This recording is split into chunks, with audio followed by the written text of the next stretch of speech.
turbine down here on the floor. Sorry, one of my blades got changed. So I bought this setup online and constructed all of this. I really wanted to look at blades because I always see, turbines driving out in California with long, skinny blades, and I wondered if I could think about those more through the lens of physics. So I designed a whole bunch of different blades at different sizes with kind of different mass distributions to sort of examine what I know about torque. Torque tells us that if you have more mass concentrated on the end of something, you should have more force or more torque generated.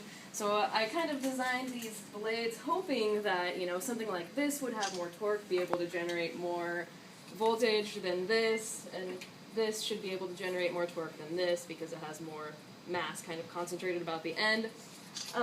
And so we have this hub, which is actually pretty cool. These two pieces separate, and you can put in different blades. And I also picked up this protractor that just lets you essentially measure what the angle between the blade and the hub is. It's called pitch.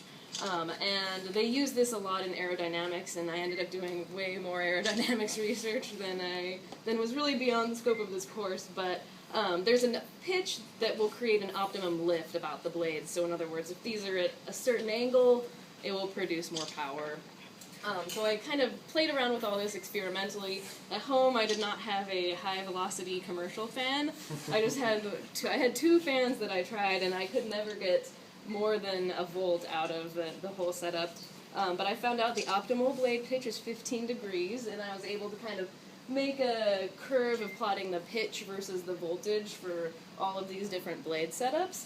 And yeah, I think with my fan system at home, I had so much drag that actually the blade that I predicted to have the most voltage had the least, and I think it's just because of these near right angles produced way more drag, and that was something that I didn't really take into account in my predictions. But anyway, for the demonstration, this fan gets crazy, so I kind of have to hold the turbine so it doesn't crawl away.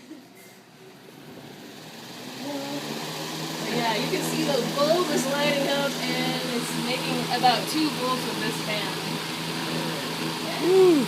Yes! So I never saw the bulb light up at home. So it was very